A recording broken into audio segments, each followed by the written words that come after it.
slightly more impressed with the mage deck than I was expecting to be. Right. It wasn't immediately apparent how many cards you can draw in an individual turn, how much it snowballs, because my worry is that, you know, without Cold Light Oracle, without the guaranteed extra turns of Ice Block that we had in the past, it was going to be more difficult to find that one of Antonidas that you needed. But we saw in the last series, when China decided that they ran out of time, they were able to have an insane turn with the apprentices, the projects, the arcane intellects, Luna is a wonderful card. Stargazer Luna, exactly. So it might come right down to the wire. I'm honestly not sure, on average, which of those decks is quicker in terms of completing the kill your opponent quest. Okay, well, we'll continue this lengthy discussion soon. But for now, let's kick off game number 1 of the Global Games Finals. It's Brazil versus China. Both teams on Hunter. This is a game I can get into, because if there's anything I like, it's Hunter matchups. If there's anything I like, it's Hunter vs. Hunter. I'm just a massive weeb. Hunter X Hunter, yeah. Verse. Same thing, I guess. Well, I mean, the context of what we're watching, that makes more sense. You have to take these creative liberties every now and again. I just take every liberty every now and again. Wow. Okay. Not sure that's something you want on the record, but meanwhile, neither player having the strongest opening hand here. No Keleseth, but we do see Devilsaur Egg and Activator on Brazil's side, whereas China just has a bit more of a lonely egg that they can drop onto the board. And I guess Flanking Strike is quote-unquote an Activator, but not really where you want to be with your life. Right, and there's also as well this Spider Bomb, a card I'm learning to love even more and more the more I see it get played, is that you can actually just maybe pop an opponent's egg and then just kill the 5/5 straight away. And that often makes such a swing turn that not only have you removed the Death Rattle off the board to actually, you know, dodge the activations, you actually kill the one threat it generates anyway.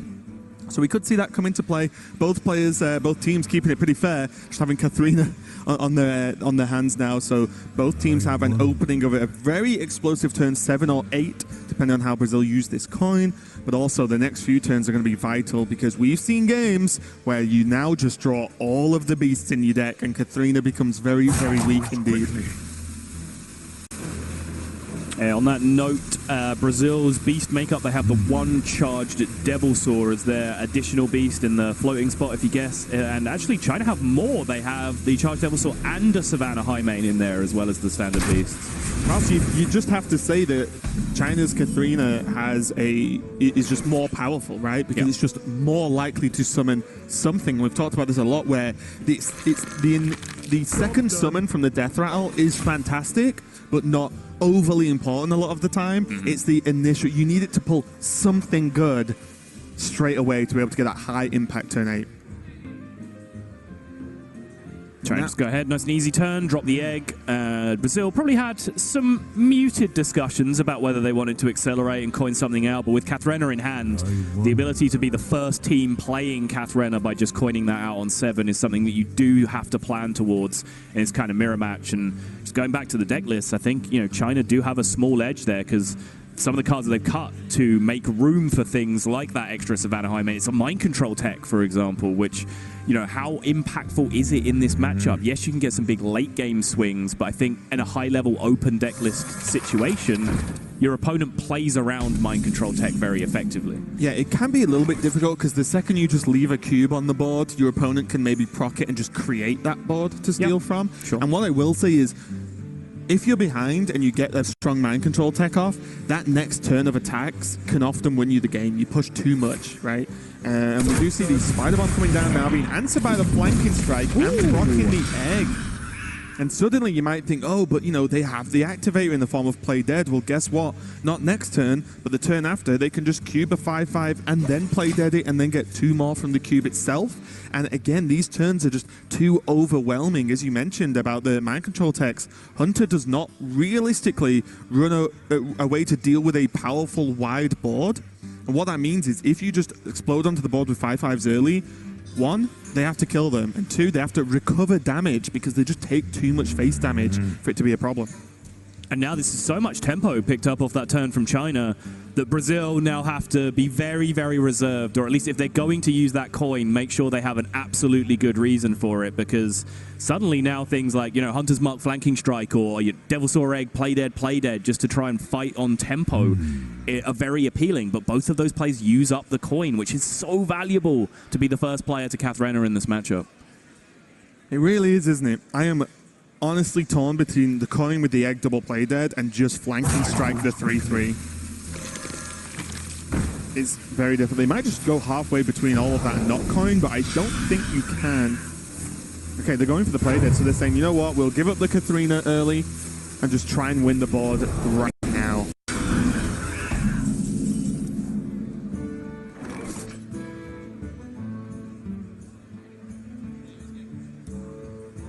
It does give a window to Brazil to actually just pummel this, because China can cube the 5-5, but then it has to go face. Yeah. And then it's even with play dead the next turn. Well, it's still just a 4-6 on the board, and your 3-3 is kind of semi-insignificant right now with the Wolf. So you are giving Race and Team Brazil just a huge chance to actually just get too far ahead in this game before you can get this fancy cube play dead play even off. I'm going to go for it, though. I was eyeing up the potential of just a Ziliak's turn here to trade out some of the 5-5 to kind of protect that 5-5 for next turn, where you could then cube play dead it immediately. They could actually create one gigantic swing turn next turn with Hunter's Mark on the cube. Depending on what happens this turn, obviously. If the cube's just a 4-6, you can Hunter's Mark and go, like, create 4 5-5s on the board. Your opponent's on 20. And just put the onus on Brazil to say, well, you're dead if you don't do something. And then they still have decent follow-up in a couple of turns with Kathrena, and they can whip in a flanking strike as well. Look at it. This is just straight up. Whoever makes more 5-5s wins at this point. Both teams having very similar opening hands. This is just heavyweight boxing as presented by the movie Rocky. Just big dudes swinging at each other over and over again. Oh, now double Hunter's Mark means not only can the cube be procced itself by having a death rattle, it means that you can actually kill off a 5-5 as well. I keep talking about this Hunter's Mark your own cube, but maybe it's outside the box enough for China to go for. It is very outside the box. I like it, though. You can achieve a similar thing with flanking strike that gets you an extra 3-3. If you want to go down that road. Doesn't take care of a 5-5. Also, I want to rewind this game several turns back to the coin turn for Brazil. So I'm not sure how much that coin really gained them in terms of getting the extra 5-5 in play. It is looking promising now because that extra bit of pressure is making China at least have to think somewhat defensively here. They can't just set up a big board immediately for themselves. Where's the second Hunter's Mark? But yeah, you are right. They did effectively set up lethal, so it means, as you said, China do have to answer at least one of the minions. Yeah. And now China's done the same back. And it is because the hands are so similar. The opening really is, I have more than you, you need to kill. Oh, now I have more than you, you need to kill. And it's just very, very back and forth. And I don't think what Brazil have available to them now is going to be enough, because I don't really think they can track it into anything either. Well, this Hunter's Mark your own minion, Raven, I actually like a lot more than the last one. Combining it with the shore, potentially. It's an egg, though, right? Yeah, it's an egg. Yeah.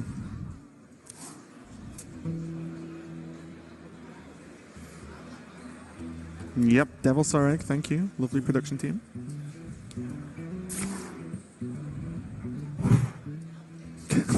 Same turn. Yeah, you go. It's just a game of chess, isn't it, where you just mirror your opponent's turn every single time and then just wait for the breakpoints. But the problem is as well, whoever gets that one step ahead, the hero power becomes so significant. Because you can't just clear the minions and be like, oh, okay, we're fine now. It doesn't work. The hero power's going to chunk you down. Yeah.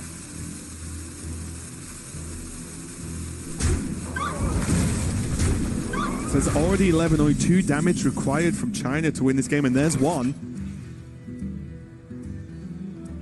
That 1 was all they could have, really, though, right?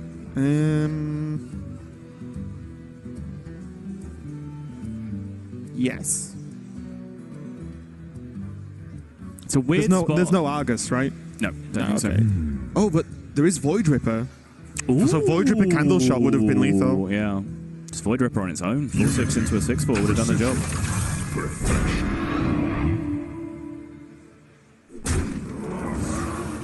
This Ziliax is huge, though, because the way the game's progressed over the last couple of turns is both teams have had to kind of respect each other. Right. This Ziliax kind of entitles you to a little lack of respect because, you know, you do get the healing, you do put a taunt in the way, so it allows China, if they want to here, to be much more aggressive than they'd have to otherwise. Yeah, and the biggest thing for me here is for Team China, I don't see past the candle shot hunter's mark because then you clear everything except 2 eggs off the board. And yes, you're not going face, and maybe they'll push the damage to face and go halfway, but they could clear everything, leave 2 eggs on the board and say, how do you even kill us at this point? Yeah. 9. Like I said, this is also completely reasonable. Yeah, no, I think this is what the Ziliax really just entitles you to do, right? You have a taunt minion in the way, you've got that little bit of life still, you're expecting to get some more from the next attack. These minions are very innocuous in terms of the trades they can make back into you. I don't really see any massive downside to trading with them. Sorry, to going face there and pushing the damage to end the game next turn. Rexar, possibly a downside? Doesn't really matter, right? Doesn't change anything. Well, if you trading is worse against Rexar, because right? the damage is done. You just miss damage. And yeah, the no, you're right. same. You're right. I'm just trying to think of the crazy situations that could come up, but I think you are right. And there's a big difference right now between having eggs and having dinosaurs, as you would believe. And that was the one that made the difference. In China, take a very close hunt warrior. What are the key differences between Quest and Odd Warrior? Because they are very similar decks. They are, but there's just damage, basically. There's a few additional minions that you don't see, like Phantom Militia, for example, is basically Quest in a box for Quest Warrior. It's just so fantastic. And what does the deck lose to enable to play the quest? I think people would be quite interested to actually know about, oh, there's Odd Warrior that you can actually run the quest in and just kill people with. Yeah, it loses some of its kind of anti-aggro stability, right? And that's why we see some of the taunt minions that are being played are things like Abomination to try and regain a few of those percentage points. But it doesn't really matter in this particular matchup that we're facing down right now, because all that really matters is hero powers, card draw, and damage. And that Blackwalled Pixie is something that could be a seriously key minion here, even if it's just to push damage early on. If they do choose to hold on to it to the late game, that could represent so much burst damage later on. Yeah, it's one of the benefits of the shape of this minion is, okay, if you're playing against a super slow deck and you want to just wait for the value play later on, fine. Yeah. But also, it's just a decent shape on 3. It's a 3-4 that actually starts just chunking away for damage. And outside of a Doomsayer, there aren't too many things that can clean this up efficiently for Team China, as I see Sol just grab the Chinese deck list, was it, of Mage, and just started going, right, what were the cards again? I was about to say, and treat it as a moment of inspired improv, as I remember all 30 cards in China's deck. If you didn't catch the last series, it's worth giving a quick recap 100%. Of what is an entirely unique deck to this tournament. It's Quest Mage in the sense that you might have been used to back in the Ice Block Cold Light Oracle days, in that it aims to make the Infinite Sorcerer's Apprentice and Archmage Antonidas Fireball combo happen. It has all those same cards that makes that combo happen, but apart from that, we're looking at Research Project, Arcane Intellect, Alaneth, and Stargazer Luna as the draw package. Only Frost Nova and Doomsayer in terms of removal and stall, and then there's this weird kind of quasi-elemental package where there's less of Ruby Spellstone, which gives you random mage spells but requires elementals to upgrade it, so therefore we then see the Fireflies coming into the deck as well. Yeah, look at that Spellstone indeed. It's pretty heavily upgraded as far as I can see, at least. 3 random mage spells, fully upgraded. It's not often you even see the artwork, guys, so, you know, enjoy that view, because this is not a common deck. It's the first time I've seen this deck, first time I've seen it be played. This is not something that has been tweeted around too much until of these deck submissions. It may be more popular in China. Unfortunately, I do not have the depth of Chinese meta knowledge that maybe I should. It's kind of hard to find out some of the information about that, but this is going to be a strange matchup. That is one thing I can promise you. Also, who knew there was such a height discrepancy between the players on Brazil's team? Yeah, that's a good point, actually. Wow. It shows how intense it is. And what's really funny is we've noticed this from other teams where, you know, they're leaning more forward. Yeah. They've got progressively closer to the stream. To the screen. The further they've made it into the tournament. Right. Because Brazil did not do this yesterday, right? And they're like, right, ultimate focus mode enabled. I wonder how closely as well they've watched the China versus Norway match. Because I would be studying that one game over and over again if I was one of the members of Team Brazil. So they do rip their Spellstone. Breath of Syndra goes a Vaporize and a Pyroblast are picked up here. Pyroblast, a pretty big whiff, honestly. 10 damage, unlikely to be relevant, really, unless they're forced to go for another kind of those weird quasi-pushes that they did in the last series, where it will be great as a finisher, but just in terms of quest completion, you just want cheap spells, or as cheap as possible. Yeah, and also the fact that they're against a deck that does not have damage permanence. Yes. It means that the Pyro is still obviously 10 damage, but as you can see, Warrior can gain health quite easily, i.e. every single turn at worst for 2 mana, which means that Pyroblast's effectiveness just erodes over time, the more they can press that armor up. Wax Elemental, yeah, I was going to say, take the Waxy Boy, play it nice and cheap now. You have double Phantom Militia to follow this up, and an Abomination. Brazil are very much getting there with the fabled turbo quest that they need in this matchup. Yeah, not a super common list with this quest, but, you know, it harkens back to the early days of Quest Warrior, where all the discovers, really, most of them were just the cheapest thing. You're not playing a long, late control game. You're trying to just get to the quest as quickly as possible, and guess what? 1 mana taunts that proc your quest are fantastic cards in that deck. Reality woven. Arcane Artificer mainly played to just get it out of the hand, I think, more than anything. Yes, the armor gain isn't huge, but you need hand space when you're going to draw as heavily as this deck can. We're so far into this card existing, and you still call it Artificer. Yeah. It fishes for arty armor. Apparently, yeah. It's just hanging off a pier, angling for some Monets. Yeah, there you go. That would be a great alternate artwork, so I think everyone would only be happy with this. From Brazil's side, they've just got to keep it going here. This is 2 Phantom Militias, I believe, for 4 and 5 on the quest counter. Then Abomination makes it 7. They're going to have a couple of natural card draws and a shield block after that to try and find themselves another one. You confuse me greatly with that sentence. Well, why? I heard Militia make it 4 and 5 and Abomination make it 7. Did I? Okay. I'm like, but what about 6? Sorry, I misspoke. Abomination would make it 6. Yeah, we're just skipping 6 nowadays. Primordial Glyph. And you're starting to understand the predicament we discussed that Norway had earlier against this deck, is that at this point you're like, well, they have cards. I don't really know what they are, but they have them. And then there's still another Spellstone that's going to start racking up, and even if it's just, you know, the lower end of the evolution of the Spellstone, it's still more cards that once it gets to the point where you know there are multiple random effects, you just can't really play around them effectively at all. Right.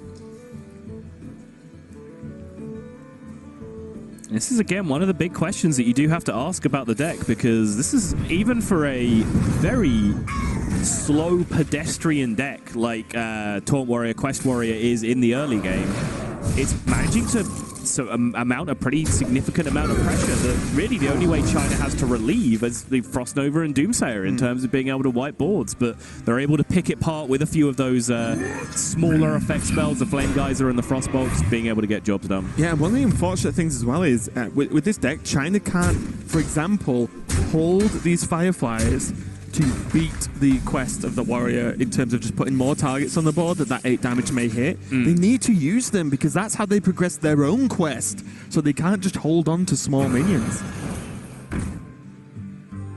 Let's go fishing. Two more random spells, Ink. Arcane Intellect, Flame Geyser. That is lovely in this position. It's just more stuff. China considering whether they want to rip this Book of Spectres right now. There are some key spells that I think they will want to hold on to. Well, what did you make of it as a pick from Glyph? I was considering it. I think it was a very underwhelming Glyph in general, and just, you know, draw 3 cards, get 3 cards closer to my Antonidas is something that they might need at some point in the future, right? Because at that point, if you've reached a point in the game where you're just fishing for your Antonidas, if you discard spells, great, still drawing them as far as you're concerned.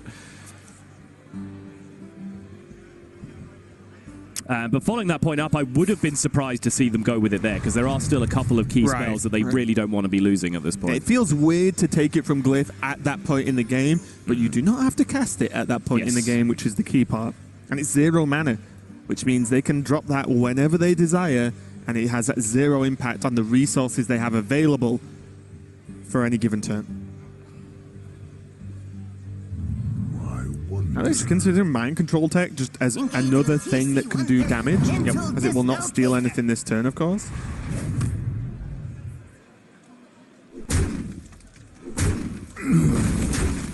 Getting rid of the armor, or the armor generation, should I say, and still just pushing the rest to face. The Abomination, of course, will kill off these 1-1 and 1-2 if it does die, but even more card draw available. There's a glyph in hand as well. You know what they're missing? Go on. Little Sorcerer's Apprentice. Because they have a Molten Reflection, and they have a lot of already cheap spells that 2 apprentices would make a lot of impact on. It's not like, outside this Pyroblast, they can pretty much cast their hand if they drew 1 Sorcerer's Apprentice. There she is. Those 2 draws really improve their hand quality significantly. Next turn, they are drawing their deck. They still have coin available as well, we haven't really paid attention to, which does count as another spell that is castable. It's very true. There is a generated Flame Geyser, which I believe is number 3 for them, and they're just going to go ahead and drop out the Stargazer Luna here. And then coin out for potentially the Flame Elemental. Okay. Behold the tools of creation. Seems a little bit sacrificial of the Stargazer Luna, but I guess they're considering that they aren't going to need that much card draw. They actually do need to get some cards out of their hand before they can start filling it back up again. Especially if one of the problems you have to just be a little bit careful of is if Luna's on the board and the far right card is like Arcane Intellect. Right. And you're like, oh, okay. Because one thing they cannot do in this game is burn Antonidas. Have to be extremely careful that that doesn't happen. Still, though, Luna can kill some of these minions, so there's still some level of value right now. Yeah. And China have just found so much time here because Brazil have just stalled out. They got to 6 out of 7 on their quest completion very quickly, basically without missing a beat, filling out a perfect curve of taunt minions. And then even, as I mentioned at the time, before I confused Raven, he did have that shield block available, did Lucas, to even go fishing for 1 extra card draw. But even off that and off all the natural draws, they yet to find that one last taunt minion that they really need to get this ball rolling.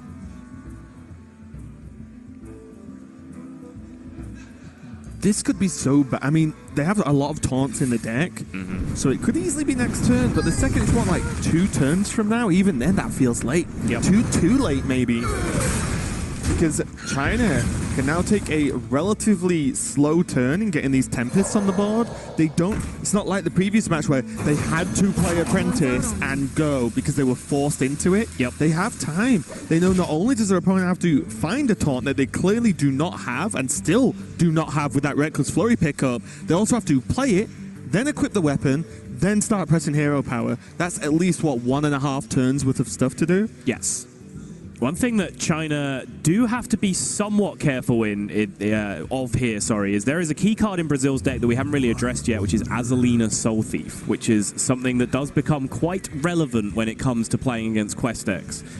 When China choose to complete their quest, they need to make sure they're going all the way with it and playing the Time Warp in the same turn that they complete. Because if they do not do that and it sits in hand for even a turn, they're opening themselves up to an Azalina to steal that quest reward. And then if Brazil are then able to finish their quest on the following turn and get a free turn of shooting 8 damage, that suddenly turns into a position where an unwinnable matchup might become somewhat winnable for Brazil. Imagine if you did that and had 2 Pixies in your hand as well. Exactly. OTK! The ball's going to come down just to remove some of these minions and be able to actually play something for Team Brazil here. And the Owl MVP winning the brawl and being able to at least maybe force a ping out from China. But there's Molten Reflection again. Is this just go time? I guess so. You may as well play the book first because you can just see if you draw Anton. Ooh, hello. You can see if you draw. Oh. Hello. Okay. No Antonidas just yet. And that research project is something that they might have liked to have access to.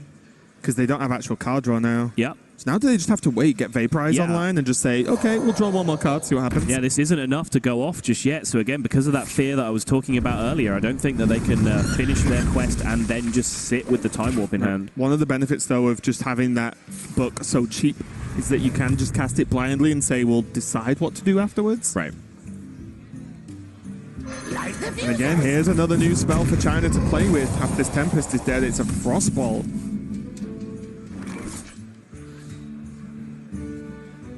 You're okay with Doomsayer pass? Seems fine to me. Just play. Would you play the? There's no secret that really messes with the quest from a taunt draw, correct? It's not right, because once the taunt hits the board, whether it dies or not, doesn't change the quest. Sorry, what are you asking? I'm lost. So, because they're Vaporize, I was like, oh, do they just slam Vaporize? And it's like, are they waiting to play as secret? They can't, because I believe they're one-off quest completion right now, and Vaporize is a random spell, so they just don't... Oh, they're one-off, right? Yeah. Okay. They don't want the Azalina, yeah. What to do? What a weird deck. What to do?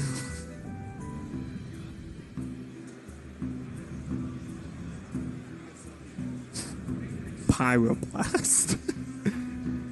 Also, not playable to complete the quest. Same issue as last time. I'm just going to keep trying to pit the cards. Flame gun. Now, Doomsayer straight away. First play we talked about, and the most simple, straightforward. They need to wait to get the key cards locked and loaded to go. Is the ping not going to be impactful on face because they will, when they want to go, they will have unlimited damage? That says taunt on it. It does. Most importantly, it means these minions can survive because you can equip the weapon as well. So you can guarantee a kill on the Doomsayer. Interesting. And that's just 6. Is that better than 10 to face, though?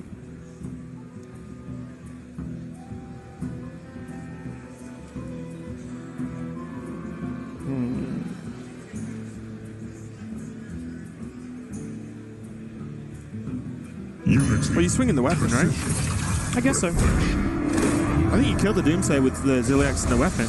Push 3. Okay. And then you have 2 3-attack minions, the second charge of the weapon, and then freedom of hero power. I can see that. Because this is just 6 a turn, and there's not many 6s left in China's health pool right now. Yeah. I guess I was asking, like, how much repeat damage do you expect these minions to get versus just throwing them out there? But I guess you immediately make it back if it just lives one turn, so seems reasonable. Now this is just lethal without the minions if the hero power can go face. Yep, and now that's China's sign to just go off, but they picked up the research project, and that changes everything. So now, after having to wait for multiple turns to complete this quest, because of the fear of the Azalina coming out, they draw the cycle in the perfect turn. There's the Antonidas off the top. This time what will generate, it's playable for the Sorcerer's Apprentice discount, and I feel like we haven't seen this for a very long time, but the fireworks are about to commence. Hold on to your hats, because this is going to be a lot of fireballs going to phase, and I will say, of all the criticisms the viewers, the players, and us as casters have given China, we cannot argue with the fact that this is an extremely unique deck that is getting wins on the BlizzCon stage right now and might be the deck that made them get to the finals and then get to take that crown home. I'm just enjoying this, Raven. If there's one thing that sometimes frustrates me about Hearthstone, it's the lack of just complete goofball combo decks that work, and this is just scratching my itch right now. Yeah, and now I got to consider, is Brazil not conceding because they want to discuss strategy for the next game? They're like, we'll take this time, actually. This is fine. Aha, indeed. We did once test, in a moment of extreme boredom, how much armor it took before you couldn't out-APM the rope and finish it, but it's a lot more than Brazil had in that position. That is going to end 2-0 for China. They swept last time, including a Quest Mage victory. They are looking for back-to-back 3 donut victories. Whew! I'm struggling to take the situation seriously that I'm about to cast in grand finals of a global tournament a deck that has a Murloc Raider in it. What? I don't know. We just cast a weird Quest Mage. Can we just have Lepanome back, please, so we don't have to play Murloc Raider in our decks? Give us. I'll sweeten the deal.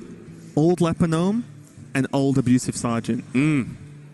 Let's go. Now you're speaking my language. Oh, yeah, well, let's get into it. Is China going to 3-0 Brazil in the grand finals of the global games here at BlizzCon? We are about to find out, as they have a pretty reasonable opening, at least with that Light Warden and the options for tap, and now they're only a heal away from another high-powered opening that we saw in our previous cast of China. Deja vu. Yep.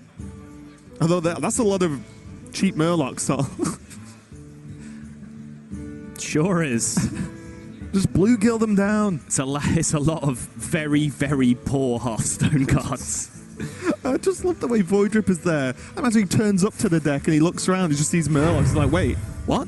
What's going on? How have we reverted back in time? Oh!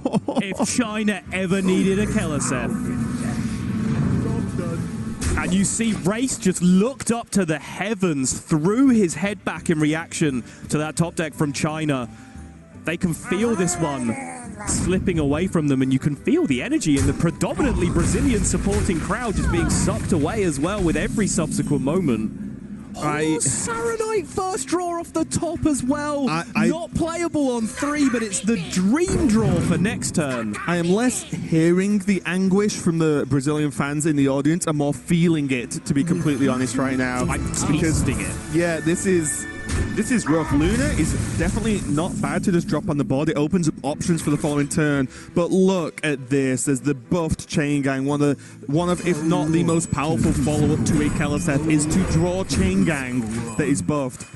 Then there's Fungal Enchanter into Happy Ghoul if and so required. And then there's just a Fungal Mancer if these minions don't get dealt with. What's your Murloc Raider gonna do now? Draw a card for 1 mana, Sol. 1 mana, 2/1, draw a card. All right, fair enough. Best Murloc Raider ever. Look at the difference in body language you love. I think that is just hopping up and down with glee. Whereas on Brazil's side, just consternation, just hunched over, staring at the screen, trying to consider their out. That was what the hovers then on the cards. I don't speak, any other languages actually, but I can guess that they were saying, yes, we can Fungalmancer or play the other cards. They're both pretty good right now. Behold the tools. The buff on the Luna is going to allow a trade. There was a draw as well, but this, you're still facing down 6. The Luna dies, and then China are probably just like, cool, good turn, friends. I think how about this? Potentially Fungalmancer can end this game. Fungal Enchanter Happy Ghoul has a very similar That's what I'm saying. Well. They hovered over them both saying, oh, which one do we want to play next turn? But this is the kind of position that the aggressive mage decks have just never been able to fight back from. They don't have the ability to swing back from this far behind on the board. This one could be slipping away. China are looking step by step closer to an incredible team victory. They really are, and if a country ever needed some kind of win this year, it is China, and this could be the redemption story paying off for these players. And there's a draw of Happy Ghoul with Fungal Enchanter, double Happy Ghoul that have been buffed by Keleseth. I do not think there are cards that even exist in the game that can dig Perna and Team Brazil out of this. They know, they understand, Brazil know, Brazil understand, they give the round of applause. There may be a big dose of sarcasm behind that, but nevertheless it is a figurative concession, and I think very soon we might see a literal one. Yeah, there's a Tide Caller into a Discover from the Primal Fin Lookout, another card I can't believe we're talking about in the finals of the global games, but I believe that is going to be it. Brazil concede, and China are your Hearthstone Global Games champions. What a story! Singly, as players, they have struggled throughout the year to perform in tournaments like HCT, but in global games, they have dominated, and they take the win today. Greater than the sum of their parts, China as a nation have taken it down, but massive congratulations also to Brazil. They had the best overall record throughout the entire tournament, only losing a single series up until this point, and you saw what it meant to them at the end there. They immediately got into a group huddle. They've probably grown as friends and people throughout this experience, but still, this is China's moment. Okay, and that's enough from us for the day. It is an absolute pleasure to bring you these files and to bring you the global games from Sol and myself. But more importantly, let's hear from the winning team standing by with Frodan. It's been 4 years since China's been able to return to the global stage grand finals, and this time China takes its first grand tournament. I want to get to know these players' thoughts and how much this victory means to them. 这是4年来中国首次获得大赛的一个冠军，这对中国所有的炉石玩家来说应该是至关重要，意义深远。那他想，Frodan 想问问你们现在的感受如何？这对你们意味着什么？首先来讲，必须要谢谢中国的水友，然后给我们进行投票，让我们来到这里，实现了我们的一个梦想。然后在打比赛之前，然后发微博，我说。请把你们的元气借给我们。然后今天我们的所有的喊的神抽全部都来了，这可能是我们中国的国服的一个集体的力量，真的谢谢你们了，谢谢你们。我相信这是我们第1个冠军，那绝对不是第2个，这只是一个冲锋的号角吧。我希望我们肯定在各个大赛都会崭露头角的。I want to shout out to the whole Chinese community for their support and voting for us. That's the only reason we can be here. And I think even though this is like the first big trophy that we got from the tournament since the past 4 years, but I think it will never be the first one. It's just the beginning. That's a great answer to me. I want to also know about what's it like winning as a team, because a lot of people always cheer for Chinese individuals, but it must feel so much sweeter doing it with some of your friends and teammates. 那你们觉得就是作为一个战队，然后代表中国参加这次比赛，和平时自己以个人身份参加比赛有什么不同吗？可能战队更加要求一些团队的协作，我们在各个的所擅长的领域全都不一样，而且我们又非常的协调的合在一起，所以我觉得我们这次表现得非常非常好，我们非常满意，非常开心，谢谢。We think we did a perfect teamwork together, and it feels really, really well because it's totally different than like playing individually, because we can put together our joint effort and make up each other's disadvantage as a whole team. So it's pretty awesome. And that's what makes the Hearthstone Gold Game special. Che-Cho from Hearthstone Esports is here to present your gold medals for China. Let's give it up for our Hearthstone Gold Games 2018 champions. It's you, Love, Lee, Omega Zero, and Trunks. And here to present the trophy, we also have Sam Brayworth from Blizzard Hearthstone Esports to also present.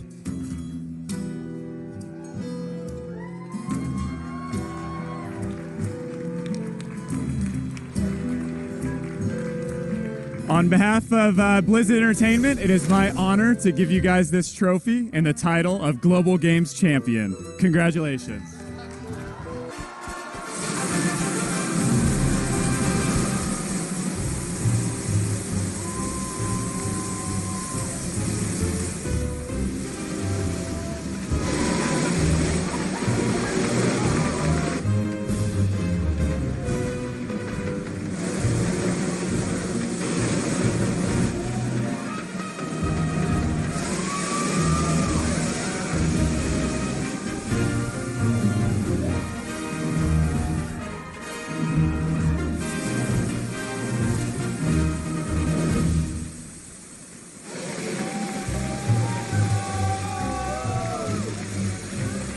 It's been a wonderful 3 months competing, beginning with 48 countries and over $400,000, but only one country has stood on top, and that is China.